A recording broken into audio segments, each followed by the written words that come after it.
Me envuelves hoy como una canción, melodía de tu amor.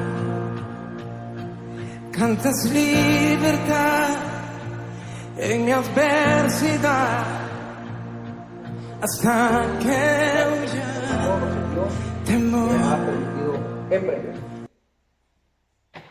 Les habla como siempre su humilde servidor, el evangelista Pineda Río. Esto es Escatología a Profundidad, parte número 8. Amén. Estuvimos hablando en el anterior video acerca de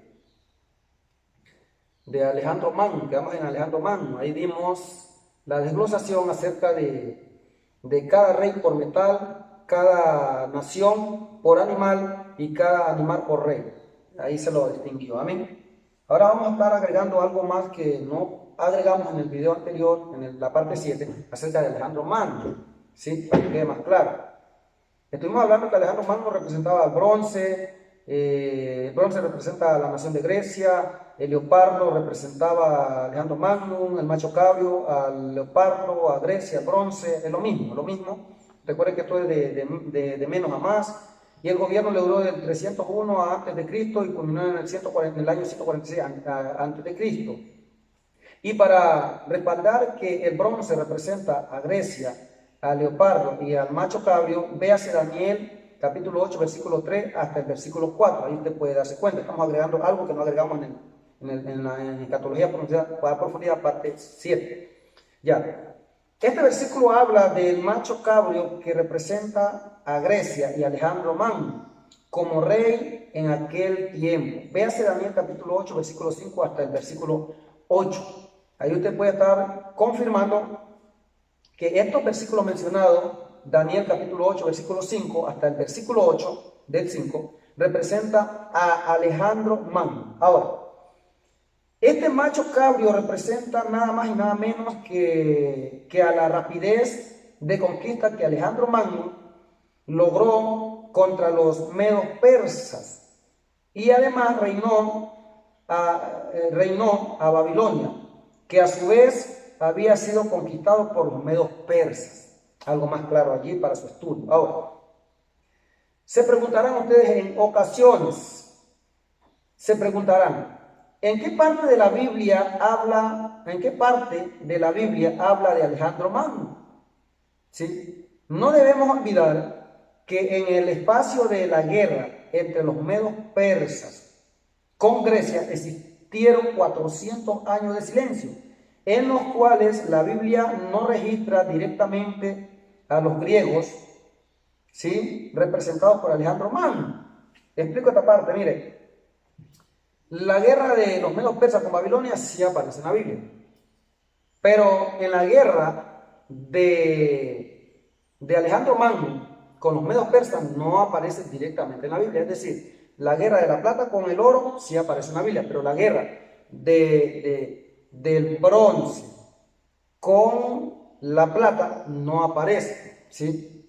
No aparece, gloria a Dios, en la Biblia. O sea que ahí hubieron 400 años de silencio, ¿sí?, en los cuales no se menciona ni siquiera ni a Asuero, al rey Artajerjes, ¿sí?, a Jerjes, amén. No menciona a muchas partes del reinado de Asuero que deberían estar allí. Hubieron 400 años de silencio, ¿sí? Todo estudioso de la Biblia sabe eso. Agrego algo más a esto, ¿sí? Por eso digo, en ocasiones, ¿sí? Pero sí podemos demostrar con la poca información que la Biblia registra de una manera indirecta en referencia a él, no como se lo conoce con su nombre actual, Alejandro Magno, sino como el rey de Grecia. Ahí registra en Daniel el rey de Grecia. Le voy a dar el versículo. La Biblia lo registra de esa manera. Estamos claros y sabemos que se trata de él. Véase Daniel capítulo 8, versículo 18, 19, 20 y 21. Repito, véase Daniel capítulo 8, versículos 18, 19, 20 y 21. Ahí habla de la guerra del rey de Persia y del rey de Grecia. ¿Sí? Ahí lo registran Alejandro Magno peleando contra los medos persas. ¿Sí? Ahí registran ese hecho. Así se lo conoce y sabemos que se trata de Alejandro Magno. Ahora, la Biblia también registra no solamente a los hechos de Alejandro Magno en sus 30 años de la cima de su gobierno, sino que también registra los hechos de sus generales después de su muerte, los cuales le sucedieron, o sea, lo reemplazaron después de su muerte, o reemplazaron, tomando el reino después de su muerte, repartiéndose el imperio y reino de Grecia. O sea que estos cuatro generales de Alejandro Magno, cuando Alejandro Magno muere, porque gobernó nomás 3 años, ¿sí? Y su edad era como de 30 años, estos se repartieron el gobierno porque eran los generales principales de Alejandro Magno. Ahora, vamos a agregar algo más contundente, siempre es con la Biblia. Véase Daniel capítulo 8, versículo 22. Véase Daniel capítulo 8, versículo 22, ahí que se va a dar cuenta la repartición, la división y la repartición del gobierno de Alejandro Magno por sus 4 generales, los cuales vamos a estar pronunciando el nombre de ellos. ¿Sí? Nombre de los generales de Alejandro Magno. Aquí vamos en la parte, gloria a Dios, donde están los generales de la repartición del gobierno de Alejandro Magno, cuando estaba peleando el bronce con la plata. ¿Sí? Cuando estaba peleando el macho cabrio con el carnero. Cuando estaba peleando Grecia contra Irán, contra los medos persas. ¿Sí? Así, gloria a Dios. Ahora, aquí, gloria a Dios. El primer general de Alejandro Magno, yo creo que todos han escuchado en gloria a Dios, un tal Ptolomeo, gloria a Dios. Eso sale en este estudio de gloria a Dios. Bueno, se me olvida, se me pasa por algo. El primero se llama Ptolomeo. Este Ptolomeo, Alejandro Magno, cuando conquistó a Egipto, de ahí lo eligió. Ptolomeo de Egipto y Palestina, y fue fundador de la ciudad de Ptolomeida, antes de Cristo. Ptolomeo se adueñó del sur. Repito, el primer general de Alejandro Magno se llama Ptolomeo de Egipto y Palestina, y fue fundador de la ciudad de Ptolemaida, antes de Cristo. Ptolomeo se adueñó la parte, en pocas palabras, por decirlo así, orientándose del sur, ¿sí? Del sur. Gloria a Dios. Ustedes han leído en el libro de los Hechos, Ptolemaida, cuando el apóstol Pablo va a Ptolemaida con unos apóstoles, amén. Exactamente, esa ciudad fue fundada antes de Cristo. Esa ciudad la fundó un general de Alejandro Magno. Y para respaldar con la Biblia, pues, para que no haya distorsión, yo siempre me baso bíblicamente en cuanto a mis estudios que Dios me permite tener. Amén. Podemos ver, véase Hechos capítulo 21, versículo 7. Ahí usted puede confirmar con claridad, ¿sí?, quién fundó Ptolemaida y quién fue el fundador de Ptolemaida. Fue Ptolomeo, el primer general de Alejandro Magno. Sigo, gloria a Dios. Repito, Hechos capítulo 21, versículo 7. Este hombre se le puso, este nombre se le puso a esta ciudad en memoria de Ptolomeo, su fundador. Y eso estamos hablando de años atrás, cuando, gloria a Dios, Cristo estaba en la promesa. Amén. Por eso se dice antes de Cristo y antes de Cristo. Gloria a Dios. El segundo general de Alejandro Magno se llama Seleuco. ¿Sí? Seleuco.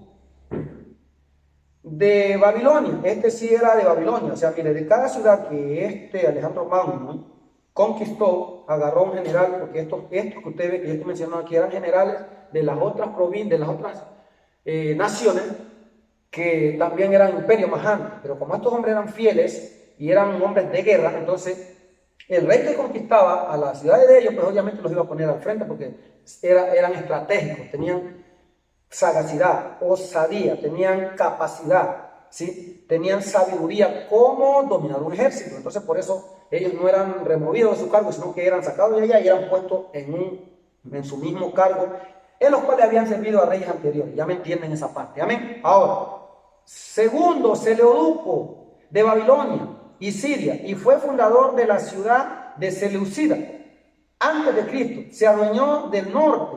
Amén. Imagínense. ¿Sí?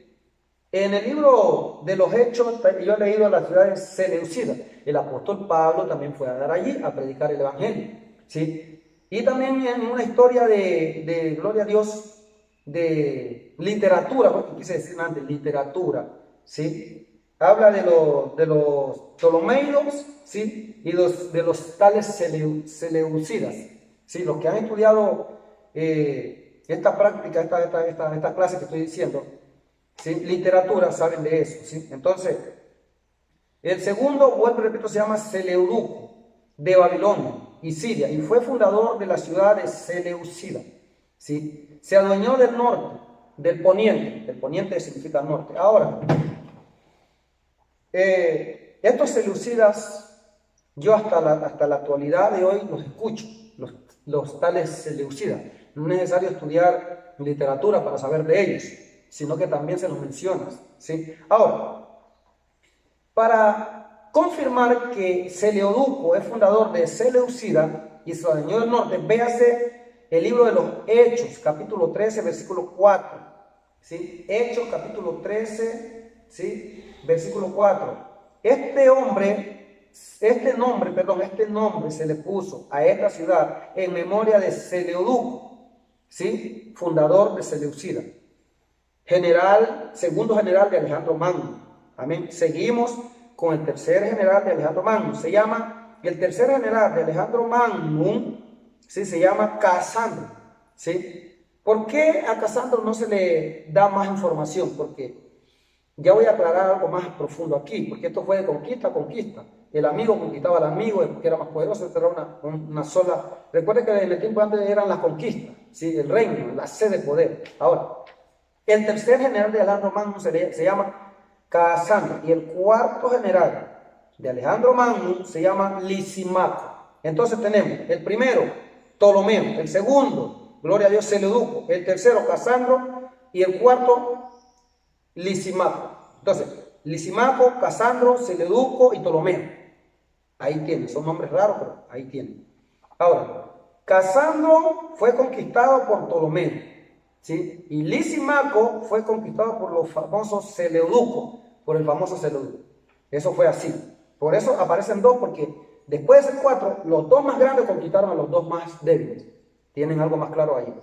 Gloria a Dios. Por otra parte, tenemos otros generales de Alejandro Magno, los cuales fueron sometidos por los cuatro. Y después de los cuatro quedaron dos. Estos cuatro que se dividieron eran más generales, pero los demás quedaron sometidos por estos cuatro. Y estos cuatro quedaron sometidos por dos. Y ahora verá, estos dos armaron una guerra por el uno conquistar al otro. Ahora seguimos. Por otra parte, tenemos otros generales de Alejandro Magno, que son los siguientes, que fueron sometidos por los cuatro. ¿Okay? Ya. Tenemos Antígono de Asia Menor. Antípater de Mesopotamia y de Grecia. ¿Sí? Antípater de Mesopotamia y de Grecia. Antíoco Epifanes. Este Antíoco Epifanes le hizo guerra al pueblo de Israel de una manera abominable. ¿Sí? Y este Antíoco Epifanes es que aparece como el hijo de perdición, como el anticristo, representado por Roma y por el anticristo, ¿sí? Vayan entendiendo desde ahí. Ahora, Antíoco Epifanes 4, ¿sí? Representa al cuerno pequeño que atacaba a Israel, ¿sí? La tierra gloriosa, en el segundo siglo antes de Cristo, y fue el octavo gobierno del imperio de los Seleucidas. ¿Sí se da cuenta? ¿Sí? De los Seleucidas, de Babilonia. Y Siria quitó al sumo sacerdote. Se quedó en el templo y reemplazó la adoración a Dios. Esta es la abominación asoladora que habla el profeta Daniel y habla Mateo, ¿sí? Reemplazó la adoración a Dios con una adoración griega. ¿Cuál era? El cerdo. Ya, con una adoración griega.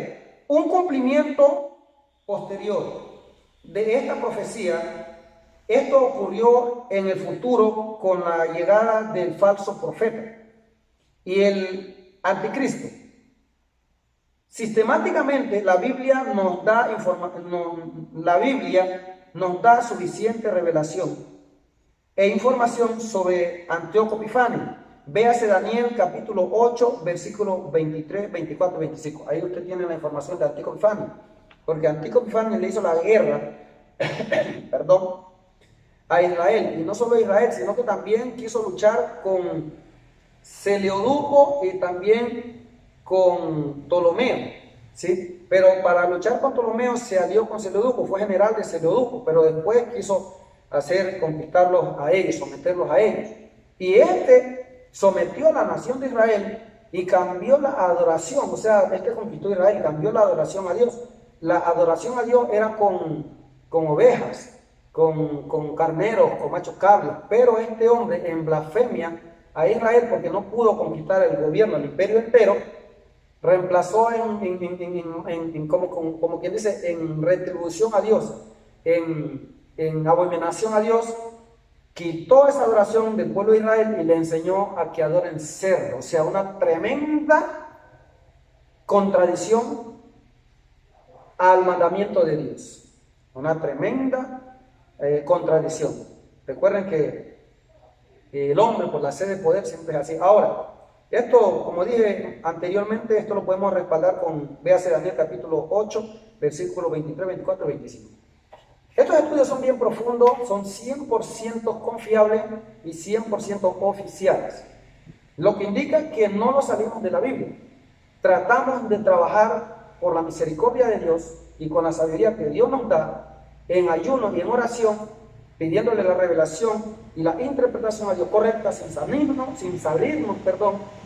de las normas y parámetros bíblicos y pasajes bíblicos, darle la información correspondiente para que el estudiante, para que el visor, ¿sí? Que está viendo el televidente, ¿sí? Pueda tener un aprendizaje 100% seguro y oficial. Recuerde que la palabra televisión es una rama de la teología que significa tele, o tele que significa distancia, y visión, gloria a Dios, que significa vista. Ahí está la palabra televisión, amén. Y estoy hablando de este medio de YouTube, la televisión, la radio, las informaciones que se utilizan para estudios, amén, o para ver noticias, gloria a Dios. Ahora, seguimos más adelante. En segunda de Tesalonicenses, capítulo 2, versículos 2, 3 y el 4, usted puede ver y confirmar, ¿sí? Y confirmar de Antíoco Epifanes, que viene a representar al anticristo, ¿sí? También con Constantinopla, aquí es otra parte, perdón. Entonces ahí usted puede, también en el libro de Mateo, ahí habla, en el libro de Mateo capítulo 24 también habla de Antíoco Epifanes, ¿sí? Ahí habla también de Antíoco Epifanes, y como le dije anteriormente, Daniel capítulo 8, versículos 23, 24 y 25, en segunda de Tesalonicenses capítulo 2, versículos 2, 3 y 4, ahí habla de Antíoco Epifanio. Mateo 24 habla de Antíoco Epifanio, que representa al anticristo y al falso profeta, y que en aquellos tiempos le hizo guerra a Israel de una manera sistemática y de una manera simbólica. Ahora está en la gracia, en el libro de Mateo y en las cartas de Pablo, gloria a Dios, y también pasa a Apocalipsis como cumplimiento profético, amén, gloria a Dios. Ya el estudiante me entiende lo que quiero decir. Ahora, también vimos en el libro de Daniel, gloria a Dios, que se me hizo acá el esfero. Recuerden que esto es un estudio, hay que tener paciencia, y aquí es con la Biblia. Vimos aquí también en parte de barro, dice el 33, sus pies de hierro, ¿sí? Sus pies en parte de hierro y en parte de barro. Ahora estamos en el hierro y el barro. El hierro y el barro, ¿qué representa? ¿Sí? Gloria a Dios, a Roma. ¿Por qué? Usted dirá, en los 400 años de silencio que hubieron, usted ve que no se habla de Grecia, solamente se menciona al rey de Grecia, el rey de Grecia, que es Alejandro Magno, ¿sí? Y no se menciona nada de los griegos, no se menciona nada de Asuero, de Jerje, Artajerje, porque, gloria a Dios, tenía diferentes nombres, lo conocían, amén. Pero, al pasar esos 400 años damos un salto. ¿Y qué pasó en ese salto? ¿Qué pasó? En ese silencio. Ahí estaba la guerra de Grecia y los medos persas. ¿Y qué pasó en esos 400 años? ¿Sí? De repente los encontramos en el año, gloria a Dios, en el año 146 antes de Cristo. ¿Sí? Es un gobierno bien extendido. Los encontramos con Roma. Los encontramos con Cristo. ¿Qué pasó ahí? Pasó que no se habló nada, ¿sí? En esos tiempos la palabra escaseó, Israel se contaminó, por eso no se habló nada, ¿sí?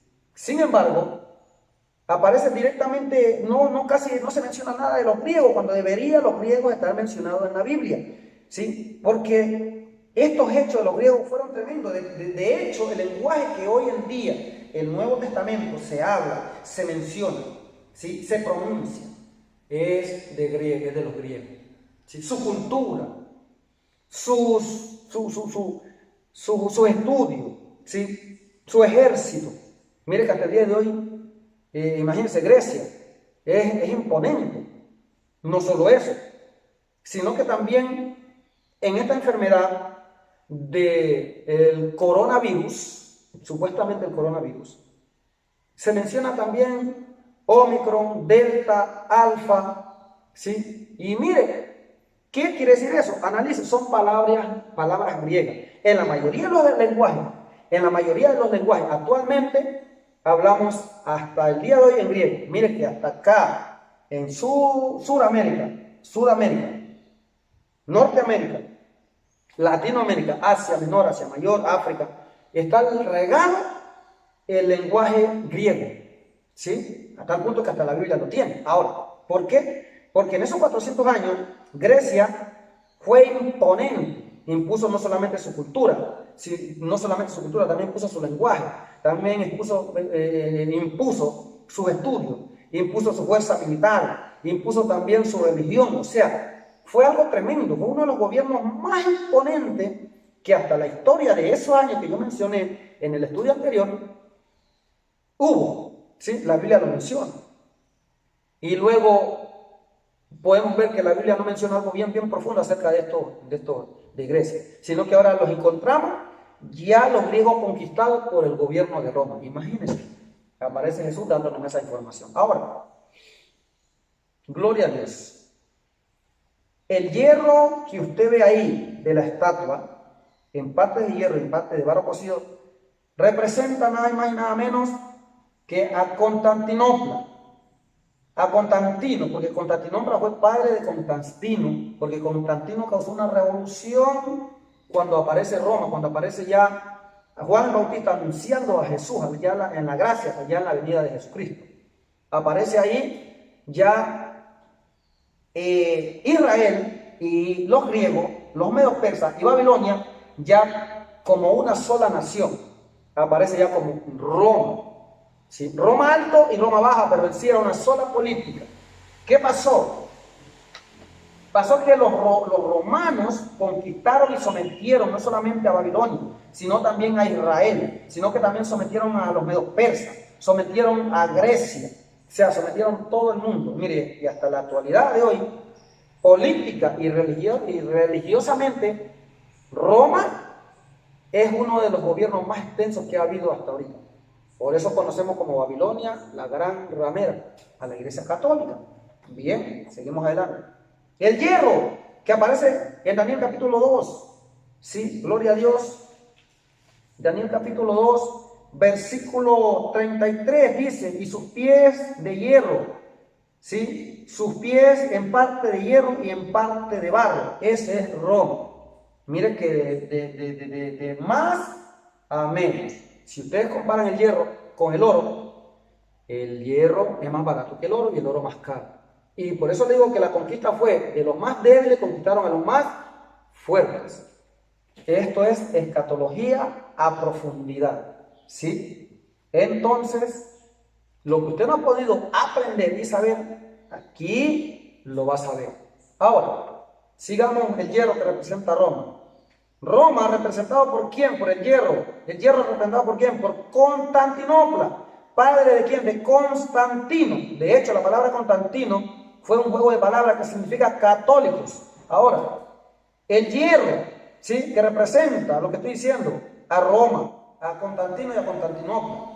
El barro es la alianza que Roma hizo con algunas otras naciones, que en otro estudio lo diremos, pero por ahora tenemos solo el tiempo para esto. Ahora, Roma es la bestia que aparece acá en Daniel capítulo 7, la cuarta bestia. Y eso lo vamos a ver, gloria a Dios. La bestia con cuernos, el dragón. Esa es la bestia en Apocalipsis, que es un dragón, es Roma. Ahora, vamos a Daniel capítulo 7, versículo 7. Dice, después de esto miraba yo en la visión de la noche, he aquí la cuarta bestia, espantosa, terrible, y en gran manera fuerte, la cual tenía unos dientes grandes de hierro, devoraba y desmenuzaba, y las sobras pisoteaba. Acá en Reina Valera dice hollaba, significa pisotear, hundir, enterrar. Hollaba con sus pies, y era muy diferente de todas las bestias que vi antes de ella, y tenía 10 cuernos. Ahí, en los 10 cuernos, en los dientes, espeluznante, ahí tenía todas las naciones que había sometido, incluidas las que mencioné ya anteriormente, ¿sí? Que era Babilonia, los medos persas, Israel y Grecia. Roma lo somete, ¿sí? Ahora, el gobierno de Roma, de Constantinopla, junto a su hijo Constantino, después que muere Constantinopla, empezó en el año 146 a.C. y culminó en el año 476 después de Cristo. Mire, explico. El gobierno de estos romanos, de Constantino, junto a su hijo Constantinopla, junto a su hijo Constantino, que representa el hierro, el barro cocido, Roma, bestia con cuernos, dragón en Apocalipsis, que es lo mismo, es el mismito. Este gobierno duró del año 146 a.C. y terminó, mire, en el año 476 después de Cristo. Es uno de los imperios, es uno de los gobiernos más extensos de toda la historia, el gobierno de los romanos, ¿sí? Con esto ustedes van a ver Daniel, van a ver Apocalipsis desde otra perspectiva, con una claridad más amplia, y lo van a entender de una manera más exacta, precisa y excelente. Porque para eso empleamos estos estudios de una rama de la teología, escatología a profundidad. Ahora, aquí leí Daniel capítulo 7, versículo 7, donde habla de esta bestia que es Roma. Sí, repito, después de esto miraba yo en las visiones de la noche, y he aquí una bestia espantosa, terrible, y en gran manera fuerte, la cual tenía unos dientes grandes de hierro, devoraba y desmenuzaba, y las sobras hollaba con sus pies, y era muy diferente de todas las bestias que vi antes de ella, y tenía 10 cuernos, ¿sí? Entonces, gloria a Dios, el 8 de mientras yo contemplaba los cuernos, he aquí que otro cuerno pequeño salía de ella, de entre ellos, y delante de él fueron arrancados 3 cuernos, los primeros, y he aquí que este cuerno tenía ojos como de hombre y una boca que hablaba grandes cosas. Aquí está hablando de Antíoco Epifanio, representado en el anticristo, y ese cuerno pequeño es el mismo anticristo, ¿sí? Ya en la bestia, arriba de la bestia, ya la bestia conquista todo, y tiene la cabeza, representa el dominio sobre todo las naciones, amén. Está claro. Ahora, seguimos. Los cuernos de esta bestia, representan naciones, o país, o reyes. Amén, repito. Los cuernos representan naciones, o nación, país o rey o reyes, ¿sí? Para esto lo vamos a confirmar véase Daniel capítulo 7, versículo 24. Daniel capítulo 7, versículo 24. ¿Sí? O sea, que los cuernos representan naciones, países o reyes. Y las cabezas, imperios. Las cabezas representan imperios. Amén, gloria a Dios. Cabezas representan reinos, imperios. Véase Daniel capítulo 7, versículo 23. Repito, la cabeza representa reino, imperio. Véase Daniel capítulo 7, versículo 23.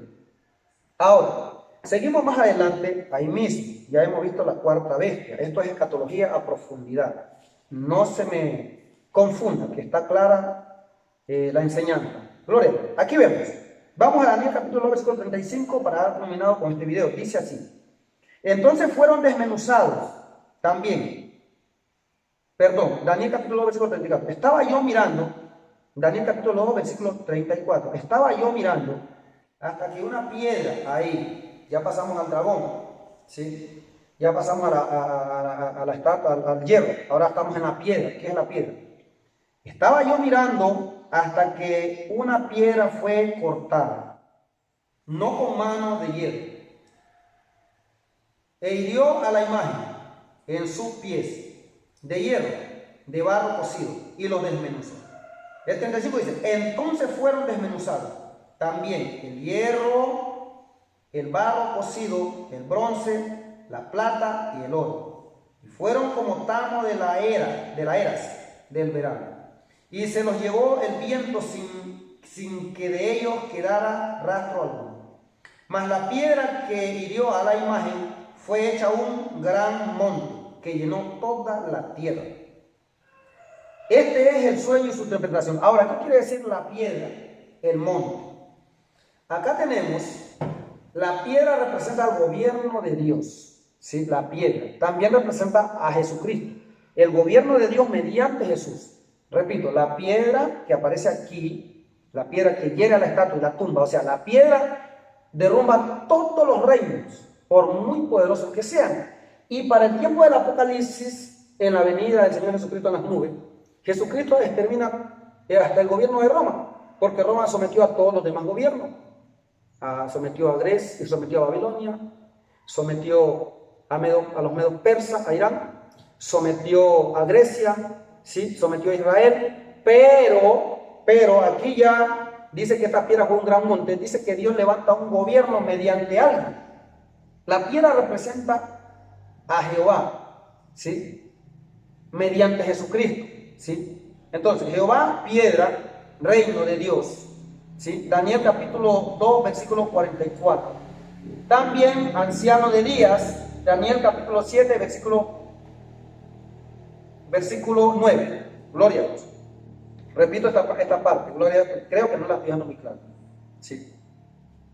Esta piedra representa al gobierno de Dios, la piedra que derriba la imagen, a todos los gobiernos. Cuando la piedra derriba la imagen, representa que está derribando a todos los gobiernos. Y esta profecía se cumple en el tiempo de la venida del Señor Jesucristo, ¿sí? Y también se cumplió en el tiempo de la gracia, cuando vino el reino de Dios mediante Jesucristo. El reino de Jehová, Dios, el Padre, que envió al Hijo y le entregó todas las cosas, le entregó el gobierno allí. Y religiosamente Cristo conquistó todos los gobiernos, porque el pueblo de Israel pensaba que Jesucristo venía a conquistar con espada. Ustedes los estudiosos saben eso. Pero la impresión fue que Cristo venía era por los corazones, por la religión, por lo espiritual, que era lo más importante, ¿sí? Ahora, entonces, la piedra representa el gobierno de Dios mediante Jesucristo. Entonces, Jehová, piedra, reino de Dios, la piedra, reino de Dios. Daniel capítulo 2, versículo 44. Anciano de días, Daniel capítulo 7, versículo 9. El anciano de días es el mismo Padre, Jehová, gloria a Dios. Ahora, acá aparece el monte, dice que el monte, gloria a Dios, mas la piedra que hirió a la imagen fue hecha un gran monte, que llenó toda la tierra. ¿Qué representa el monte? El monte representa, ¿sí?, al gobierno de Dios, representa a la iglesia, la presencia de Dios. Representa, gloria a Dios, también representa a los santos representan al pueblo de Israel, los santos representan al pueblo de Dios. ¿Sí? Daniel capítulo 2, versículo 34, 35 y Daniel capítulo 7, versículo 18. Repito, Esta piedra fue hecha un gran monte. El monte representa la presencia de Dios, al gobierno de Dios. El monte representa a la iglesia, ¿sí? Y también dice a los santos. Los santos representan, gloria a Dios, a la iglesia, al pueblo de Israel. Esos son los santos. Amén, gloria a Dios.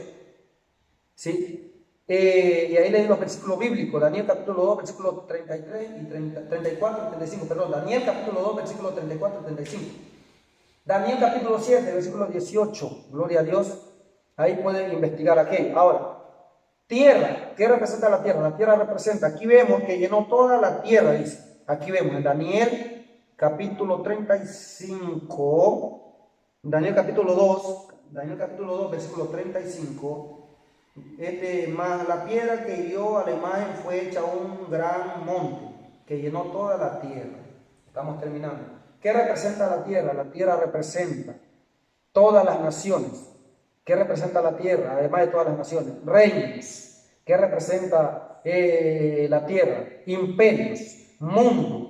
Véase Daniel capítulo 7, versículo 27. Repito, dice que esta piedra llenó toda la tierra. La tierra representa todas las naciones, los reinos, los imperios y el mundo entero. Daniel capítulo 7, versículo 27. Cuando dice que la piedra llenó toda la tierra, significa que a lo que la piedra le da la imagen, derribó todos los imperios. Y está hablando para el tiempo que estaba Daniel, estaba hablando para el tiempo de la gracia cuando estaba Jesús, y está hablando para nuestro tiempo cuando Jesús venga y derribe todos estos gobiernos del anticristo. Todo el gobierno del anticristo. Amén. Gloria a Dios. Ahora, aparece un hijo de hombre. Gloria a Dios. Esto lo vemos en Daniel capítulo 7, versículos 13 y 14. Vamos para acá, porque todo es con las Sagradas Escrituras. Aquí nada es solamente con esto, es con la Biblia. Daniel capítulo 7, versículo 27 dice así. Aquí lo leo. ¿Sí?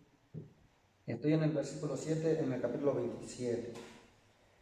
Y que el reino y el dominio y la majestad de los reinos debajo de todo el cielo sea dado al pueblo de los santos. ¿Sí ve? Los santos que usted ve aquí en Daniel, cuando usted le representa, ¿sí? Gloria a Dios, al pueblo de Israel, y representa a la iglesia, representa a los siervos de Dios, ¿sí? A los santos del Altísimo, cuyo reino es reino eterno, y todos los dominios le servirán y obedecerán. ¿Sí ve? Entonces, el Hijo de Hombre, ¿sí? Aparece el Hijo de Hombre. Aquí aparece, gloria a Dios, en Daniel capítulo 7, versículo 13, dice, donde estamos estudiando escatología. Mientras miraba yo en la visión de la noche, he aquí con las nubes del cielo que venía uno como un hijo de hombre, que vino hasta el anciano de días y le hicieron acercarse delante de él. Y le fue dado dominio, gloria, reino, para que todos los pueblos, naciones, lenguas, le sirvieran. Y su dominio es dominio eterno, que nunca pasará. Y su reino uno que no será destruido jamás. Hijo de hombre. ¿Quién es el Hijo de Hombre? El Hijo de Hombre representa a Jesucristo, Mesías, Cordero inmolado en Apocalipsis. Daniel, véase Daniel capítulo 7, versículo 13, 14.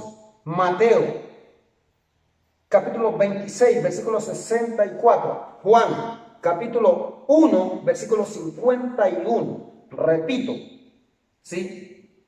Esta parte que dice Hijo de Hombre representa, el Hijo de Hombre, ¿sí? Representa a Jesucristo. Esta parte que dice el monte es el gobierno de Dios mediante Jesucristo, ¿sí?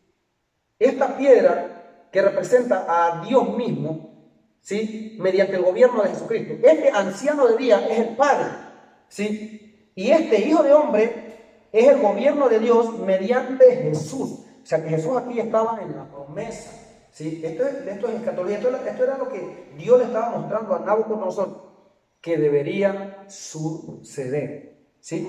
Y no solamente para el tiempo de Daniel hasta el tiempo de Jesucristo, el año 0, que lo profetizó Isaías, en los tiempos de Jesús, en el tiempo de la gracia, no, sino que también sistemáticamente pasa Apocalipsis para nuestros tiempos, ¿sí? Ustedes ven Apocalipsis que él viene con las nubes, ustedes ven a Mateo, viene con las nubes y todos le verán, ¿sí? Entonces dice, Hijo de hombre, Jesucristo, el Hijo de hombre es Jesucristo, el Mesías es Jesucristo, ¿sí? El Cordero inmolado, en Apocalipsis sale el Cordero inmolado, inmolado significa sacrificado, muerto, ¿sí? O crucificado, eso significa la palabra inmolado. Vuelvo y repito, el Nuevo Testamento está escrito en griego y para saber el griego hay que estudiar griego. Por la misericordia de Dios lo estamos perfeccionando en estudiar el griego, ¿sí? Entonces, Cordero inmolado es muerto, crucificado, ¿sí? Y eso significa, ya. Entonces puede ver Daniel capítulo 7, versículo 13, 14. Mateo capítulo 26, versículo 64. Juan capítulo 1, versículo 51. No San Juan, Juan. Amén. Entonces, amados televidentes, les habló su humilde servidor, el evangelista Pineda Ríos. Que la paz y el amor del Señor Jesús repose sobre su corazón. Ahora, una parte importante que se me estaba olvidando. Vamos a Apocalipsis capítulo 13 para cerrar. Apocalipsis capítulo 13, acompáñenme para allá, con un poco de paciencia, para confirmar algo. Apocalipsis 13, sí, gloria a Dios. Esto es escatología, es así. Entonces, aquí, quiero que presten mucha atención en el video, porque lo que hemos venido estudiando se resume aquí, en Apocalipsis, en una sola. Mire lo que dice. Apocalipsis capítulo 13, versículo 1. Me paré sobre la arena del mar y vi subir del mar una bestia que tenía 7 cabezas y 10 cuernos, y en sus cuernos 10 diademas, y sobre sus cabezas un nombre blasfemo. Y la bestia que vi era semejante a un leopardo, que vimos en antes, leopardo, atrás, ¿sí? Leopardo, semejante a un leopardo. Y sus pies como de oso, mire, vimos oso. Y vimos a qué representaba el oso y a qué representaba el leopardo, ¿sí? Y su boca como de qué, boca del león, ¿se está dando cuenta? Boca del león. Y el dragón le dio su poder y su trono y grande autoridad. ¿Sí ven? Y sale el dragón. O sea que aquí estos animales que aparecen como oro primero, como materiales de oro, plata, bronce y hierro y barro cocido, ¿sí? Ya aquí, y más adelante que en Daniel 7 que aparece como el león con alas y le quitan las alas, aparece como el leopardo, aparece como el oso y aparece como una bestia. Y luego más adelante aparece como un macho cabrio y un carnero, y acá en Apocalipsis aparecen ya estos animales, estos mismos materiales aparecen unidos, ¿sí? Dice una bestia que era semejante a un leopardo, sus pies como oso, su boca como de león, y el dragón, o sea, ya se une. Esto que ve aquí en Apocalipsis capítulo 3 es lo mismo. Sí, es lo mismo, son las mismas naciones, son los mismos países, son los mismos gobiernos, son los mismos reyes, es una sola. Ahora usted puede ver Apocalipsis con una perspectiva clara y con una perspectiva más amplia, ¿sí? Ahora ya no querrá pensar que es una bestia, son reyes, son países, son naciones que se unen, pero conquistados por uno, o sea, países le entregan a uno, o sea, porque aquí ya se unen, porque nadie jamás en la historia ha visto una bestia así semejante, eso no existe, ¿sí? Aquí está hablando de la ferocidad, aquí está hablando de la sagacidad, de la osadía, de la capacidad, de la monstruosidad, del instinto diabólico y animal, ¿sí? Que estas naciones han venido teniendo para someter a las demás naciones, ¿sí? Y que acá ya se unen, y Dios las denomina como una bestia por su sagacidad, por su ferocidad. No vaya a pensar que cuando usted lee Apocalipsis, ay, esta bestia va a salir en los tiempos finales. No, no está hablando de eso. ¿sí? Está hablando de la unión, de la sagacidad de estos hombres que van a gobernar en estos tiempos y le entregan a esa que dicen dragón, a esa bestia, su poder. Y este gobierno llamado Anticristo. Anticristo. Seguimos, el 13:13. Y vi una de sus cabezas como herida de muerte, pero su herida mortal fue sanada, y se maravilló toda la tierra en pos de la bestia. Que todos los reyes, todos los animales, todas las piedras preciosas, toda la plata, el oro, la plata, el bronce, el hierro, ya acá todos ellos le dan al hierro, se unen, le dan al dragón. Está claro en la Biblia ahí. Ahora usted puede llevar su estudio a una mayor profundidad. Y esta herida de muerte de este animal, de este personaje, es simplemente una copia de la Trinidad, de quererse mostrar como Dios se mostró. Es una copia de que el anticristo emplea para engañar a la humanidad. Porque si viene de otra manera, la gente no va a caer fácilmente. Entonces él tiene que venir como vino Cristo. ¿Sí? Él tiene que venir como vino Cristo. ¿Quién le amplió? ¿Quién le preparó el camino a la venida de Cristo? Isaías. Y sistemáticamente Isaías, en el tiempo de la gracia, representaba a Juan el Bautista. ¿Sí? Entonces, ¿qué le quiero decir con esto? El que le abrió el camino a Jesús fue Isaías, preparándolo a Israel que venía el Mesías. Pero cuando ya llegamos al tiempo del Nuevo Testamento, quien le preparó el camino a Jesús fue Juan el Bautista. ¿Sí? Juan el Bautista, un profeta. Entonces, Satanás tiene que hacer a sí mismo, tiene que primero usar falsos profetas para que le preparen el camino al anticristo, a él, ¿sí? A él, ¿sí? Entonces, Satanás tiene como copia todo lo de Dios, hace una trinidad impía, para que la gente crea que nuevamente Jesús vino a morir, pero Jesús ya murió una sola vez y no lo va a volver a hacer más, ¿sí? Una sola vez y no lo va a volver a hacer más. Él viene no a contaminarse, sino a juzgar a toda la tierra. Mis amados televidentes, hemos terminado con esta parte de escatología a profundidad, ¿sí? Creo que esto le haya servido de mucha bendición para su estudio, ¿sí? Para su estudio, que usted lo pueda llevar con una mejor excelencia. Dios me le bendiga. Con ustedes estuvo su humilde servidor, el evangelista Pineda River. En la siguiente rama vamos a tratar los temas relacionados de la teología, las demás ramas de la teología. Vamos a desglosar parte por parte, nombre por nombre, de cada rama que es conformada la teología, porque dentro de la teología hay diferentes ramas. Entonces, ya saben lo que significa escatología. Vamos a estar hablando lo que significa la exégesis, lo que significa la hermenéutica, lo que significa la sismología, la cristología, la etimología, la etimología, lo que significa la teleología, ¿sí? Lo que significa, gloria a Dios, la hermenéutica, la homiléctica, la hemiléctica, y un sinfín de ramas que tiene la teología, la biología, ¿sí? Lo que significa la, gloria a Dios, lo que estudia la naturaleza, la física, ¿sí? Entonces, todos estos estudios los vamos a ir desglosando para que usted lleve su estudio a profundidad. ¿Qué significa cada palabrita de esa? La neumatología. ¿Qué significa cada palabrita de esa? ¿Y para qué estudio se puede emplear cada rama de la teología? ¿Sí? Estaremos hablando de la teología sistemática, de la expositiva, de la temática, ¿sí? De la gramática, ¿sí? De todas esas cosas vamos a estar hablando en nuestro canal. No se olvide visitarnos, pásele el like, ¿sí? Comparta el video y de esta manera seguimos aprendiendo. Dios me le bendiga, que la paz y la paz del Señor Jesús repose sobre su hogar, sobre su vida, sobre su ministerio.